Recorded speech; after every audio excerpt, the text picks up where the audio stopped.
नमस्कार विद्यार्थी मित्रांनो, मी बालाजी सोमवंशी आपलं माझ्या मॅथ्स अँड टेक्नॉलॉजी या यूट्यूब चॅनलमध्ये स्वागत आहे। आजच्या व्हिडिओमध्ये आपण इयत्ता 9वी गणित भाग 1 त्यामधील प्रकरण दुसरे वास्तव संख्या पाहणार आहोत। त्यामधील सराव संच 2.3 पाहणार आहोत। तुम्ही जर माझं चॅनल सबस्क्राइब केलं नसेल तर माझं चॅनल सबस्क्राइब करा। चला तर मग पाहूया सराव संच 2.3 धनपरिमेय संख्येचे मूळ root of positive rational numbers. जर x वर्ग बरोबर 2 तर x बरोबर वर्गमुळात 2 किंवा x बरोबर ऋण वर्गमुळात 2 असते। वर्गमुळात 2 आणि ऋण वर्गमुळात 2 ह्या दोन कशा आहेत, अपरिमेय संख्या आहेत हे आपल्याला माहित आहे। हे घनमुळात 7 किंवा चौथ्या मुळात 8 या संख्या सुद्धा कशा आहेत, अपरिमेय संख्या असतात। तर n धन पूर्णांक संख्या असून x चा घातांक n बरोबर a असेल तर x हे a चे nवे मूळ आहे असे म्हणतात आणि हे मूळ परिमेय किंवा अपरिमेय असते। उदाहरणार्थ 2 चा 5वा घात 32 आहे म्हणून 2 हे 32 चे 5वे मूळ परिमेय आहे। पण x चा 5वा घातांक 2 असेल तर x बरोबर वर्गमुळात 2 आणि त्याचा घातांक कितवा असेल 5वा किंवा 5व्या मुळात 2 आपण असं म्हणू शकतो। 5व्या मुळात हे 5 इकडं त्याच्या मुळामध्ये परिवर्तित होईल म्हणून ही कशी आहे, अपरिमेय संख्या आहे। आता करणी कशाला म्हणायचे, सर्ट्स। आपल्याला माहित आहे की 5 ही परिमेय संख्या आहे परंतु वर्गमुळात 5 ही परिमेय नाही। त्याच ज्याप्रमाणे वास्तव संख्येचे वर्गमूळ किंवा घनमूळ परिमेय किंवा अपरिमेय असू शकते त्याचप्रमाणे nवे मूळ देखील परिमेय किंवा अपरिमेय असू शकते। जर n ही 1 पेक्षा मोठी पूर्णांक संख्या असेल आणि a या धन वास्तव संख्येचे nवे मूळ x ने दाखवले तर x चा घातांक n बरोबर a किंवा a वर्गमुळात a त्याचा घातांक किंवा कोटी n बरोबर x असे लिहितात। जर a ही धनपरिमेय संख्या असेल आणि a चे nवे मूळ x ही अपरिमेय संख्या असेल तर x ही करणी आहे असे म्हणतात। करणीला दुसरं नाव अपरिमेय मूळ आहे असे म्हणतात, पण आपण करणी या शब्दाचाच जास्त वापर करणार आहोत। तर लक्षात असू द्या, a ही कोणती संख्या असेल, धन परिमेय संख्या असेल आणि a चे nवे मूळ हे काय असेल, अपरिमेय संख्या असेल तर x ही करणी आहे असे म्हणतात। या ठिकाणी ही करणी संख्या असेल तर या चिन्हाला करणी चिन्ह म्हणतात आणि n या संख्येला त्या करणीची कोटी म्हणतात, ऑर्डर ऑफ दी सर्ट्स, आणि a ला कनिष्ठ संख्या म्हणजेच रॅडिकंट असे म्हणतात। मग लक्षात असू द्या, या ठिकाणी हे काय आहे, कनिष्ठ संख्या आहे, हे करणी चिन्ह आहे आणि करणीची कोटी आहे। समजा a बरोबर 7 n बरोबर 3 तर कनिष्ठ संख्या 7 कोटी 3 ही करणी आहे। कारण 7 कशी आहे, धनपरिमेय आहे परंतु हे पूर्ण ह्याचं घनमूळ जर काढलं तर हे काय येतंय, अपरिमेय येतंय म्हणून ही काय आहे, करणी आहे। समजा a बरोबर 27 n बरोबर 3 असेल तर कनिष्ठ संख्या 27 त्याचा कोटी 3 बरोबर काय उत्तर येतंय 3 म्हणजे 27 चं घनमूळ 3 ही अपरिमेय संख्या नाही म्हणून ही करणी नाही। ही जर अपरिमेय संख्या जर येत असेल, त्याचं मूळ जर काढलं ते मूळ जर अपरिमेय संख्या येत असेल तर त्याला आपण करणी म्हणतो। करणीचे सोपे रूप, कधी कधी करणींना सोपे रूप देता येते। जसं उदाहरणार्थ आता वर्गमुळात 48 आहे, 48चा असे अवयव शोधा की एखादा अवयवाचं वर्गमूळ निघालं पाहिजे। 16 गुणिले 3 16 त्रिक 48, 16 दोघाला करणी चिन्ह सेपरेट केलं, वर्गमूळ सेपरेट केलं, 16चं वर्गमूळ 4 वर्गमुळात 3, मग हे वर्गमुळात 48लाच हे सोप्या रूपातील करणी म्हणतात। त्याचप्रमाणे 98 ला 49 गुणिले 2 49चं वर्गमूळ 7 वर्गमुळात 2, मग वर्गमुळात 2 वर्गमुळात 3 वर्गमुळात 5 अशा काही सोप्या रूपातील करणी आहेत, त्यांना आणखी सोपे रूप देता येत नाही। हे सर्वात सोप्या रूपातील करणी आहेत। आता सजातीय करणी कशाला म्हणायचे, सिमिलर और लाईक सर्ट्स। आता ज्यासोबत कनिष्ठ संख्या सारख्या आहेत त्याला सजातीय करणी आहेत। आता इथं वर्गमुळात 2 वर्गमुळात 2 वर्गमुळात 2 मग याला काय म्हणायचं, सजातीय करणी म्हणायचं। जर p आणि q अपरिमेय संख्या असतील आणि p वर्गमुळात 1 q वर्गमुळात a, आता वर्गमुळात a वर्गमुळात a सारखा आहे, या सजातीय करणी आहेत। तर दोन करणी सजातीय असण्यासाठी त्यांची कोटी समान असावी लागते आणि कनिष्ठ संख्या सुद्धा समान असावी लागते किंवा असाव्या लागतात। आता वर्गमुळात 45 वर्गमुळात 80 या करणीची कोटी 2 आहे म्हणजे त्यांच्या कोटी समान आहेत परंतु कनिष्ठ संख्या प्रथमदर्शनी समान नाहीत म्हणून याला जर सोपं रूप दिलं तर वर्गमुळात 45 ला 9 × 45 म्हणजेच 9चं वर्गमूळ 3 वर्गमुळात 5 आणि 80 ला 16 × 85 16चं वर्गमूळ 4 वर्गमुळात 5। आता या ठिकाणी वर्गमुळात 5 वर्गमुळात 5 सारखंच आहे, दोघांची कोटी सारखी आहे म्हणून ह्या सजातीय करणी आहेत। सोप्या रूपातील करणीची कोटी व करणीस्थ संख्या समान होत असतील तर त्या करणींना सजातीय करणी म्हणतात. बघा, सोप्या रूपातील करणीची कोटी कशी असेल आणि करणीस्थ संख्या दोन्ही जर सारखं असेल तर त्याला सजातीय करणी असे आपण म्हणतो. आता करणीची तुलना, दोन करणीची तुलना लहान मोठेपणा कसा ठरवायचा. समजा ए बी के या धनवास्तव संख्या असल्या तर ए लहान आहे बी पेक्षा, यावरून ए के लहान आहे बी के पेक्षा, म्हणजेच ए वर्ग हे लहान असेल कोणापेक्षा, ए बी पेक्षा, आणि ए बी हे लहान असेल कोणापेक्षा, बी वर्ग पेक्षा. म्हणजेच ए लहान आहे बी तर ए वर्ग लहान आहे बी वर्ग. येथे ए आणि बी या वास्तव संख्या असल्याने त्या परिमेय संख्या किंवा करणी असू शकतात, दोन्ही असू शकतील, परिमेय असतील किंवा करणी असतील. याचा उपयोग करून दोन करणी लहान मोठेपणा कसा ठरवायचा तो पाहू. आता ही 6 वर्गमुळात 2 आणि 5 वर्गमुळात 5. मग अगोदर ह्या 6ला वर्गमुळात घेतलं, 6चा वर्ग करावा लागेल. 6 आहे 36, 36 दोन्ही काय येईल इथं 72, आणि इकडं 5ला मध्ये घेतल्याच्या नंतर 5 5 25, 25 गुणिले 5 125. आता 72 मोठं का 125 मोठं, तर 72 हे लहान आहे कोणापेक्षा, 125 पेक्षा, म्हणून हे पहिली संख्या ही लहान आहे कोणापेक्षा, 5 वर्गमुळात 5 पेक्षा. त्याचप्रमाणे हे दोन उदाहरणामध्ये सुद्धा तसंच सोडवलेलं आहे. बघा, 8 वर्गमुळात 3 वर्गमुळात 192. तर 8लाच काय केलं, हे 8ला मध्ये वर्गमुळात टाकायचं, तर 8चा वर्ग करून मध्ये जावं लागेल, म्हणजे 64 गुणिले 3 192, आणि 192 दोन्ही कसं आहे सारखंच आहे, म्हणून ह्या दोन संख्या कशा असतील, सारख्या असतील. तर तिसरं उदाहरण दिले 7 वर्गमुळात 2 आणि 5 वर्गमुळात 3. 7ला मध्ये टाकलं, 49 दोन्ही 98, 5चा वर्ग 25 त्रिक 75, मोठं का 98 मोठं, 98 मोठं आहे, म्हणजेच ही पहिली संख्या ही कशी आहे, मोठी आहे कोणापेक्षा, 5 वर्गमुळात 3 पेक्षा. आता सजातीय करणीवरील क्रिया, पुढचा मुद्दा आहे सजातीय करणीवर बेरीज वजाबाकी गुणाकार भागाकार या क्रिया करता येतात. सोपं रूप द्यायचं आहे, तर यांच्या करणीस्थ संख्या जर सारख्या असतील, कोटी सारख्या असेल तर त्याच्या सहगुणकाची बेरीज करता येते. आपल्याला 7 + 29 बरोबर 36 वर्गमुळात 3. नंतर वजाबाकी सुद्धा तसंच, हे करणीस्थ संख्या सारख्या आहेत सोबत दिलेल्या, म्हणजेच त्याच्या सहगुणकांची वजाबाकी करता येते. तर आता वर्गमुळात 8 वर्गमुळात 8 वर्गमुळात 8 तीन ठिकाणी आहे, फक्त याचे सहगुण घेतले, 13 + 1/2 वजा 5. 13 मधून 5 गेले किती राहतात, किंवा इथं सगळ्यांचा लसावीच काढलाय, 26 + 1 वजा 10/2, लसावी 2 काढून वर्गमुळात 8. याला सोडवल्याच्या नंतर 17/2 गुणिले वर्गमुळात 8, म्हणजेच 8ला परत 4 2 8, 4चं वर्गमूळ निघालं 2, 2 2 कटून जाईल, उत्तर असेल 17 वर्गमुळात 2. अशा पद्धतीनं याच्यावर क्रिया करता येतील. करणींचा गुणाकार सुद्धा तसंच करता येते. दोघांचा कोटी सारखा असेल तर गुणाकार करता येतो आपल्याला. मग कोटी सारखा आहे एकत्र लिहा, 7 गुणिले 42, 7 गुणिले 7 गुणिले 6, ह्या 2 7 7 पैकी एक 7 बाहेर निघाला वर्गमूळ, म्हणून 7 वर्गमुळात 6 ही अपरिमेय संख्या आहे.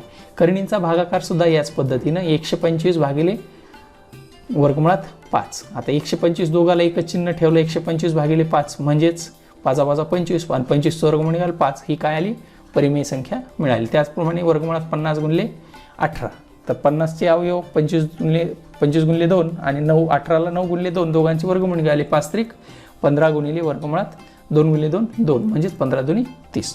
दोन करणींचा गुणाकार किंवा भागाकार ही परिमेय संख्या तर असेल, किंवा दोन करणींचा गुणाकार किंवा भागाकार ही परिमेय संख्या असू शकते. हे उदाहरण वरील उदाहरणावर लक्षात येते, म्हणजे अपरिमेय पण असू शकेल किंवा परिमेय सुद्धा असू शकेल.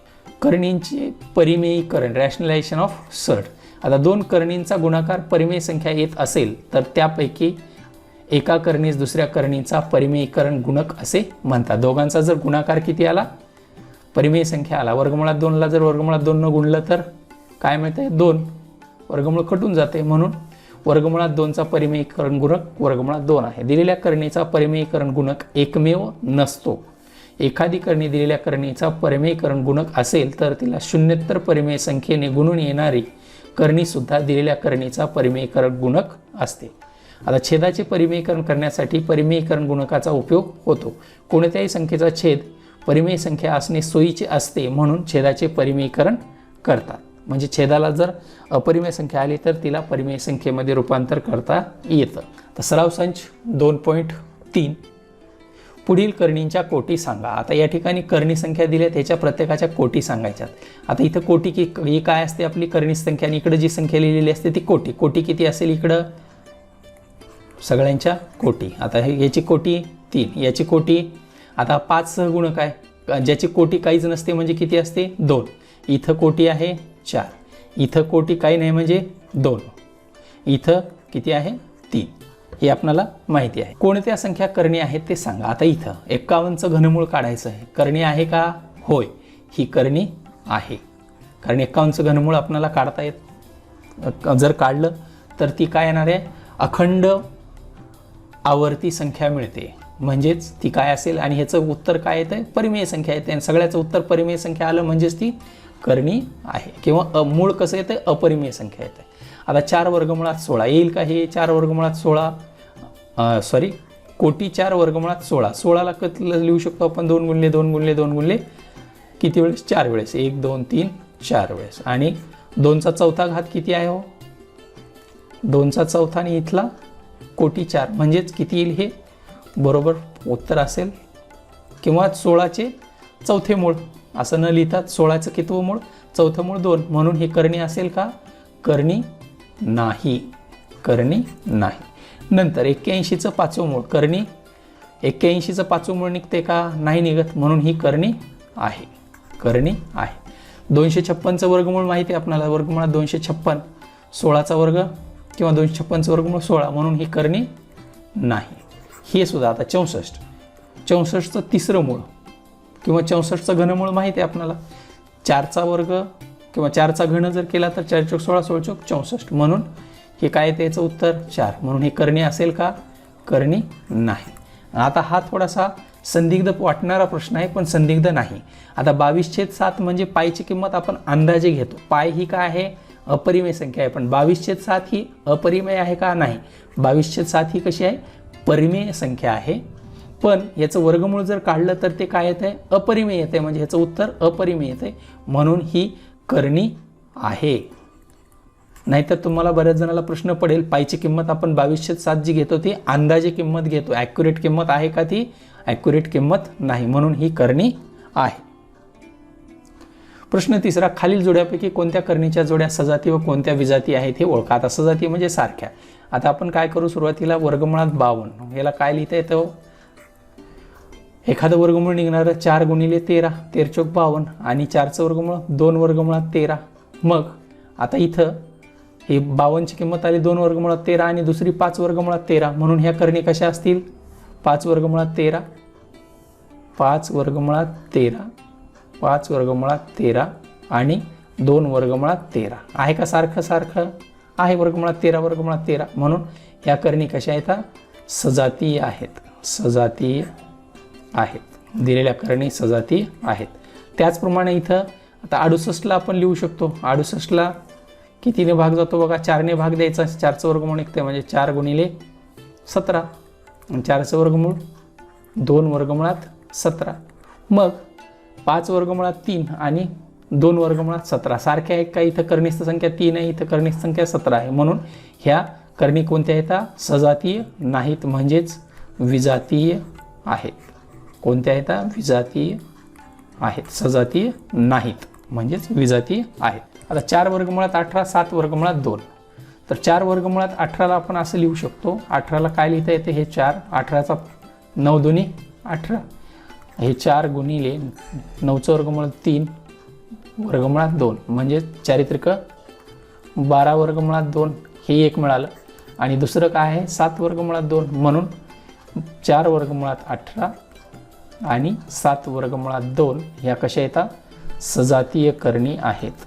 सजातीय करणी आहेत. सजातीय करणी आहेत. कारण दोघांचा सहगुणक काय आला?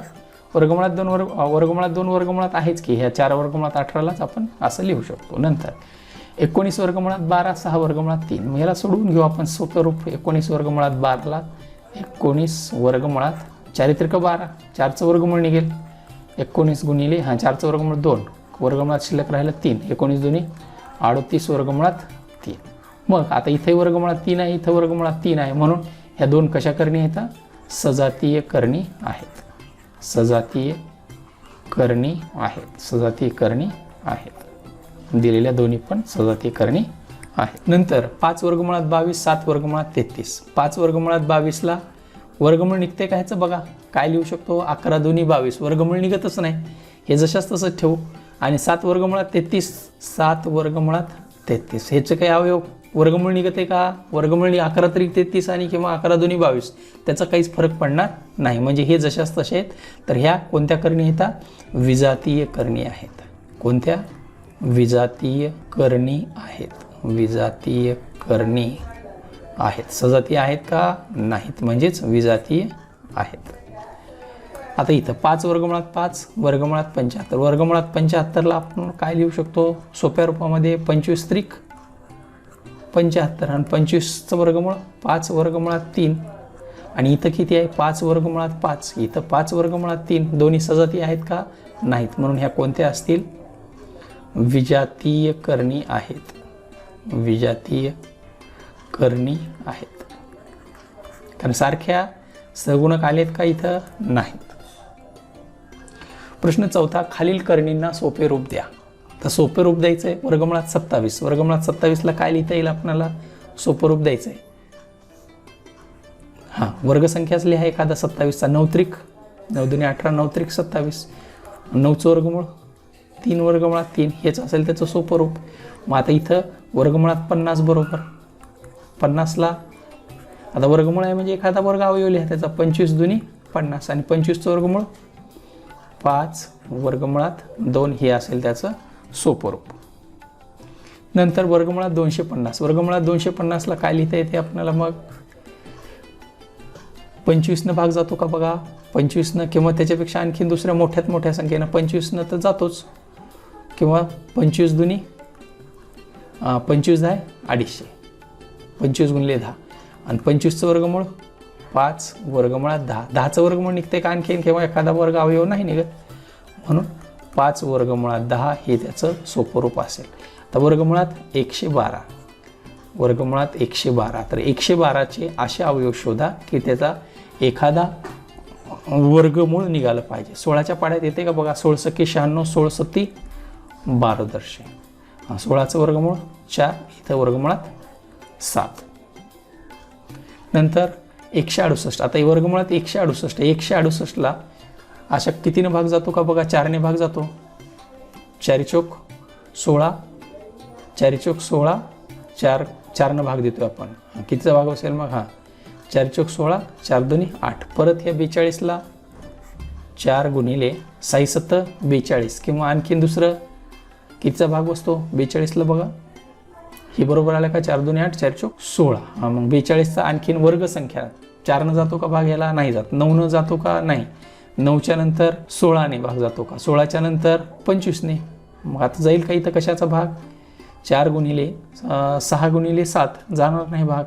नंतर कोणत्याच संख्येने जात नाही, म्हणजे हे जशाच तसंच. म्हणून उत्तर असेल 4चं वर्गमूळ निघालं 2 वर्गमुळात 42. हेच ठेवून टाका उत्तर, सोपं रूप. तर खालील संख्यामध्ये लहान मोठेपणा ठरवा. आता लहान मोठेपणा ठरवायचा तर काय करायचं? ह्याला वर्गमुळामध्ये टाकायचं, ह्याला सुद्धा वर्गमुळात टाकायचं. कारण ह्या सजातीय संख्या म्हणजे करणीचे सहगुणक जे दिलेत, करणीस्थ संख्या जे दिलेत त्या वेगवेगळ्या आहेत.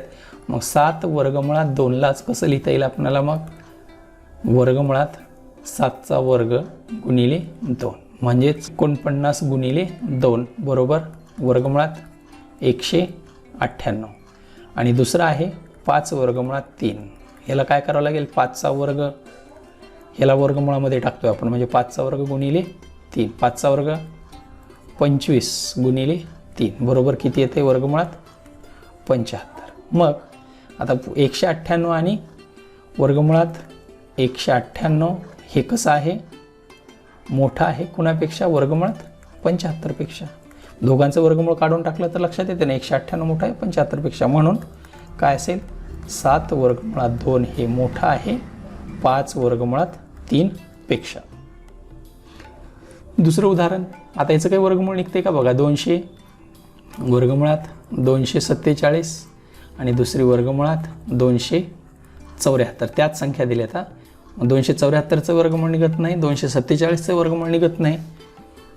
मग 247 मोठं का 274 मोठं? 274 मोठं आहे म्हणून हे चिन्ह असेल. म्हणून काय सांगता येईल? मग वर्गमुळात 247 लहान आहे वर्गमुळात 274 पेक्षा. 2 वर्गमुळात 7 आणि वर्गमुळात 28. तर 2 वर्गमुळात 7ला कसं लिहिता येते? 2 वर्गमुळात 7 बरोबर वर्गमुळात 2चा वर्ग गुणिले 7. तर 2चा वर्ग आला 4 गुणिले 7 म्हणजेच 7 चोक 28. मग इथं 28 आलं आणि दुसरं पद पण 28 दिले म्हणून वर्गमुळात 28 बरोबर वर्गमुळात 28. दोन्ही संख्या सारख्याच म्हणजेच 2 वर्गमुळात 7 बरोबर वर्गमुळात 28 ह्या दोन करणी सारख्या आहेत. नंतर 5 वर्गमुळात 5 7 वर्गमुळात 2. आता याला काय करू आपण 5 वर्गमुळात 5चीच किंमत काढून घेऊ आपण. वर्गमुळात पाठवा ह्या 5ला काय असेल 5चा वर्ग गुणिले 5 म्हणजेच 5चा वर्ग मिळाला 25 गुणिले 5. 25 5 किती येते 125. आता दुसरी किंमत काढा 7 वर्गमुळात 2ची. याला काय करा 7ला वर्गमुळात नेते वेळेस 7चा वर्ग गुणिले 2. 7चा वर्ग 49 गुणिले 2 म्हणजेच किती येईल हे वर्गमुळात 98. मग 98 मोठा आहे का 125 मोठा आहे? 125 मोठा आहे म्हणून सुरुवातीला वर्गमुळात 125 हे मोठा आहे कोणापेक्षा वर्गमुळात 98 पेक्षा. म्हणजे पहिलं मोठं आला किंमत म्हणून 5 वर्गमुळात 5 ही मोठी आहे कोणापेक्षा 7 वर्गमुळात 2 पेक्षा. नंतर आणखीन एक उदाहरण आहे असंच 4 वर्गमुळात 42 9 वर्गमुळात 2. आता 4 वर्गमुळात 42चे अवयव पडतात का काही? नाही पडत. मग 4लाच मध्ये नेऊ आपण. 4 वर्गमुळात 42 बरोबर वर्गमुळात 4चा वर्ग गुणिले 42. 4चा वर्ग माहिती आहे आपणाला किती येतो 16 गुणिले 42 यांचा गुणाकार करून घेऊ आपण. 16 दुनी 32 हाचे आले 3 16 चोक 64 आणि 3 67 672. आता 9 वर्गमुळात 2 याला सोडवून घेऊ. 9 वर्गमुळात 2 9चा वर्ग गुणिले 9ला मध्ये घेतलं म्हणजे काय करावं लागेल याचा वर्ग करावा लागेल 9 गुणिले 2. मग 9चा वर्ग मिळाला 9 9 81 गुणिले 2 करा गुणाकार 81 गुणिले 2 बेक बे 82 16 162. मग 162 मोठं का 672?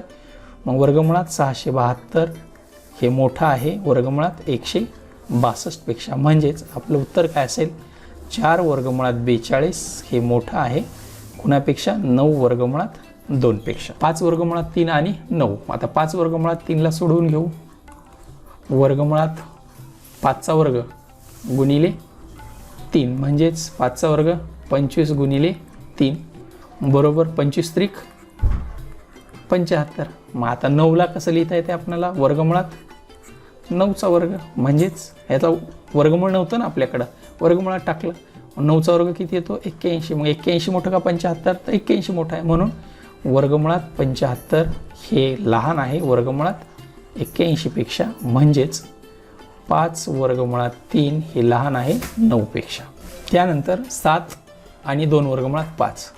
तर 7ला कसं लिहिता आपणाला 7चा वर्ग म्हणजेच किती येईल हे 7 7 49 आणि दुसरा आहे 2 वर्गमुळात 5 बरोबर वर्गमुळात 2चा वर्ग गुणिले 5 म्हणजेच 2चा वर्ग 4 गुणिले 5 4 पंचे 20. मग आपणाला सांगता येईल वर्गमुळात 49 हे मोठं आहे कुणापेक्षा वर्गमुळात 20 पेक्षा. म्हणजेच 7 हे मोठं आहे 2 वर्गमुळात 5 पेक्षा. प्रश्न 6 सोपे रूप द्या. आता इथं काय करायचं आहे सोपे रूप द्यायचं आहे. सजातीय करणी आहेत वर्गमुळात 3 वर्गमुळात 3 आहेत म्हणजेच काय लिहिता येईल आपणाला बरोबर 5 अधिक 8 आणि करणीस्थ संख्या वर्गमुळात 3 8 आणि 5 13 वर्गमुळात 3 याचं उत्तर आहे. नंतर 9 वर्गमुळात 5 वजा 4 वर्गमुळात 5 अधिक वर्गमुळात 125 बरोबर काय लिहिता येते मग आपल्याला इथं हे जशास तसं असू द्या. 9 वर्गमुळात 5 वजा 4 वर्गमुळात 5 अधिक ह्या 125ला वर्गसंख्या कितीने भाग जातो बघा 25 5 125 वर्गमुळात वर्गसंख्या घेतली 25 5 125. मग हे 9 वर्गमुळात 5 वजा 4 वर्गमुळात 5 अधिक 25चं वर्गमूळ 5 वर्गमुळात 5. आता प्रत्येक ठिकाणी वर्गमुळात 5 वर्गमुळात 5 हे सारखं आलेलं आहे फक्त याचे सहगुणक घ्या. आता 9 वजा 4 अधिक 5 आणि कंसाच्या बाहेर वर्गमुळात 5. तर मग बघा इथं 5 मधून 4 गेले 1 राहिला 9 1 10 वर्गमुळात 5 हे असेल याचं सोपं रूप. प्रश्न 3 7 वर्गमुळात 48 वजा वर्गमुळात 27 वजा वर्गमुळात 3 बरोबर काय लिहिता येईल मग 7 वर्गमुळात 48ला कितीने भाग जातो 16 त्रिक 48 म्हणजे 16नेच का भाग द्यायचा तर वर्गमूळ निघते त्याचा. मग 27ला सुद्धा मोठ्यात मोठी वर्गसंख्या 9 त्रिक 27 वजा वर्गमुळात 3. या वर्गमुळाच्या बाहेर 7 गुणिले 16चं वर्गमूळ 4 आणि शिल्लक काय राहिलं वर्गमुळात 3 वजा 9चं वर्गमूळ 3 इथं राहिलं 3 वजा वर्गमुळात 3 म्हणजेच 7 चौक 28 वर्गमुळात 3 वजा 3 वर्गमुळात 3 वजा वर्गमुळात 3. आता इथं सुद्धा बघा प्रत्येक ठिकाणी वर्गमुळात 3 वर्गमुळात 3 सारखा आलेला आहे म्हणून 28 कंसामध्ये 28 ऋण 3 ऋण ह्याचा सहगुणक काही नाही म्हणजे 1 आणि कंसाच्या बाहेर वर्गमुळात 3. मग सोडून घ्यायला 3 आणि 1 4 28 मधून 4 गेले काय राहतील मग 24 वर्गमुळात 3 हे याचं सोपं रूप आहे. दुसरा प्रश्न आहे वर्गमुळात 7 वजा 3 भागिले 5 वर्गमुळात 7 अधिक 2 वर्गमुळात 7. प्रत्येक ठिकाणी वर्गमुळात 7 आहे ह्याचा सहगुणक 1 वजा 3/5 अधिक 2 कंसाच्या बाहेर वर्गमुळात 7 हे जसे असतं तसं. मग आपण काय करू यांचा लसावी काढू. लसावी आला 5 मग करा 5 न गुणाकार इकडं 5 त्रिक हे किती आहे आपला सहगुणक 1 आहे हा 1 5 5 वजा इथे असेल 3 अधिक 5 दुनी 10 कंसाच्या बाहेर वर्गमुळात 7. मग इथं किती राहिले बघा 10 आणि 5 15 15 मधून 3 गेले 12 भागिले 5 आणि कर्णिस्थ संख्या 7 12 भागिले 5 वर्गमुळात 7 हे सोपं रूप आहे. प्रश्न 7वा गुणाकार करा आणि तो सोप्या रूपात लिहा. आता गुणाकार करायचा आहे आणि कोणत्या रूपात लिहायचा आहे सोप्या रूपात लिहायचा आहे. मग पहिला गुणाकार बरोबर 3 अगोदर काय करू ह्याला सोप्या रूपात पण लिहायचे 12चे अवयव लिहू 4 त्रिक 12 गुणिले 18चे अवयव 9 दुनी 18 यांचे वर्गमूळ काढून घ्या बाहेर हे 3 गुणिले 4चं वर्गमूळ 2 कंसात काय करणीमध्ये काय राहिलं वर्गमुळामध्ये राहिलं 3 गुणिले या 9चं वर्गमूळ 3 वर्गमुळात 2 म्हणजेच 6 वर्गमुळात 3 गुणिले 3 वर्गमुळात 2. मग ह्या दोन्हीचा गुणाकार करा 6 त्रिक 18 आणि इथं एकाच वर्गमुळाखाली लिहू शकतो आपण हे वर्गमुळात 3 गुणिले वर्गमुळात 2 म्हणजेच काय असेल वर्गमुळात 3 आणि वर्गमुळात 2चा गुणाकार जर केला तर काय येईल मग 3 दुनी 6 डायरेक्ट असं लिहू शकतो 18 वर्गमुळात 6 हे सोप्या रूपातलं उत्तर असेल. 6ला आणखीन काही लिहिता येते का नाही. दुसरा प्रश्न आहे तसाच 3 वर्गमुळात 12 गुणिले 7 वर्गमुळात 15 बरोबर 3.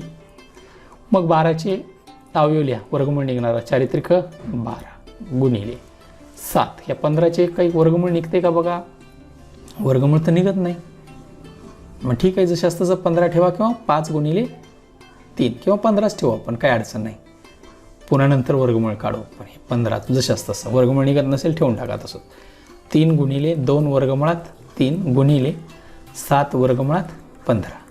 मग 3 दुनी 6 वर्गमुळात 3 गुणिले 7 वर्गमुळात 15. मग वर्गमुळाच्या बाहेर संख्येचा गुणाकार करून घ्या 6 गुणिले 7 6 7 42 आणि आता एकाच वर्गमुळामध्ये 3 गुणिले 15 परत यांचा गुणाकार करू आपण 15 त्रिक 45. परंतु आता 45चं वर्गमूळ काढता येते आपल्याला कसं म्हणजे अवयव वर्गमुळात 9 गुणिले 5 म्हणजेच 42 गुणिले 9चं वर्गमूळ 3 वर्गमुळात 5 आणि 42 गुणिले 3 3 दुनी 6 आणि 3 चौक 12 म्हणजे 126 वर्गमुळात 5 हे आपलं उत्तर आहे. हां गुणाकार करामध्येच आहे.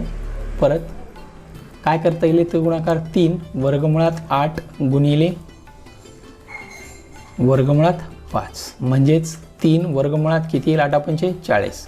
मग 40चं वर्गमूळ अवयव लिहा कितीचा अवयव आहे 4 गुणिले 10 म्हणजेच 3 गुणिले 4चं वर्गमूळ 2 वर्गमुळात किती राहील मग येतं इथं 10 3 दुनी 6 वर्गमुळात 10 यांचा सोप्या रूपातील गुणाकार आहे. नंतरचा प्रश्न 5 वर्गमुळात 8 गुणिले 2 वर्गमुळात 8 बरोबर यांचा सरळ गुणाकार करू 5 गुणिले 2 गुणिले वर्गमुळात 8 गुणिले वर्गमुळात 8 म्हणजे 5 दुनी 10 वर्गमुळात 8 8 64 किंवा 64च्या ह्या दोन्हीपैकी एक वर्गमूळ काढू शकतो आपण तसं आहे.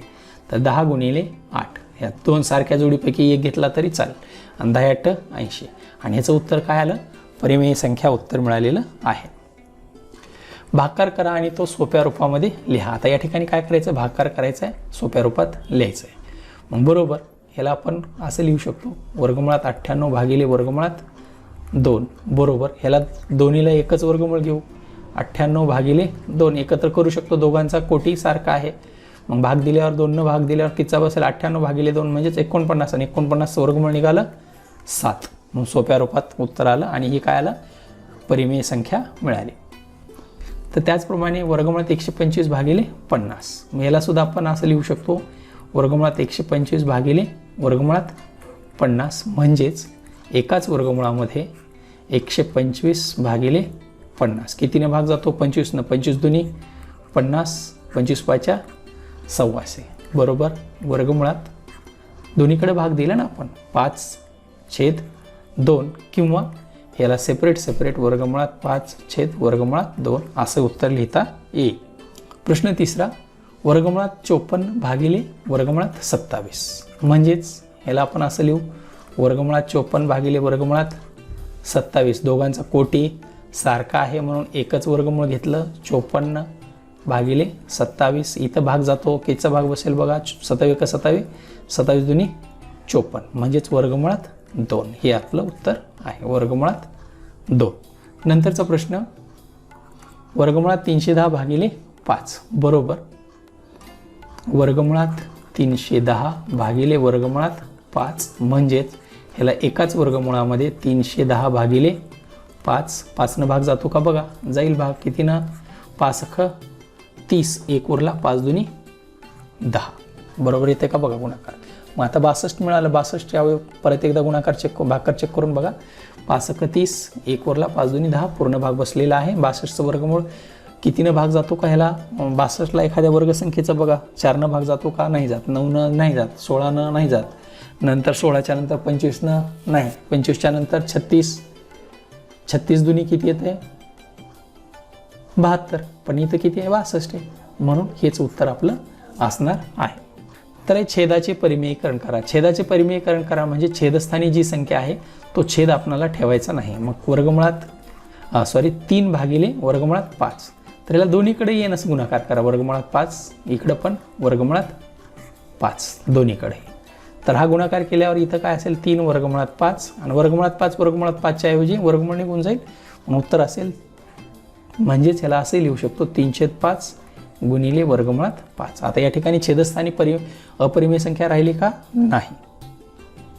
नंतर दुसरं आहे 1 भागिले वर्गमुळात 14, तर याला सुद्धा कसं लिहिता येईल, मग 1 भागिले वर्गमुळात 14लाच गुणाकार करा, इथे वर्गमुळात 14ने गुणाकार, इथं सुद्धा वर्गमुळात 14ने गुणाकार, त्याच संख्येने गुणाकार करायचा. मग बरोबर वर्गमुळात 14 भागिले फक्त 14, हे 14 दोन्हीचं वर्गमुळाच्या ऐवजी वर्गमुळात 14 भागिले 14 हे उत्तर आहे.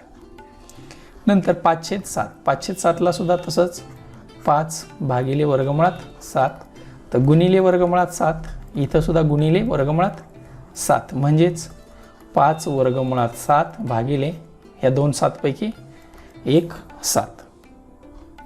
नंतर 6 भागिले 9 वर्गमुळात 3, तर 6 भागिले, आता इथं 9 वर्गमुळात 3 गुणाकार करायची गरज नाही, फक्त वर्गमुळात 3 गुणाकार करा, इकडे वर्गमुळात 3 वर्गमुळात 3 म्हणजेच काय असेल, मग इथं संक्षिप्त रूप देता येईल आपल्याला. नंतर 6 वर्गमुळात 3 भागिले 9 गुणिले इथं काय असेल 3, मग आता भाग जातो का बघा, इथं 2 भाग जाईल, 3 1 3, 3 2 6 म्हणजेच उत्तर असेल 2/9 गुणिले वर्गमुळात 3. नंतरचं आहे 11 भागिले वर्गमुळात 3, तर 11 भागिले वर्गमुळात 3 गुणिले वर्गमुळात 3 गुणिले वर्गमुळात 3, खूप सोपे उदाहरण आहेत असे, म्हणजेच 11 वर्गमुळात 3 भागिले 3. अशा पद्धतीने आपण सराव संच 2.3 पूर्णपणे पाहिलेला आहे. थोडासा मोठा आहे, उदाहरणं जास्त आहेत, आपण सर्व सोडवलेली आहेत. धन्यवाद, थँक्यू.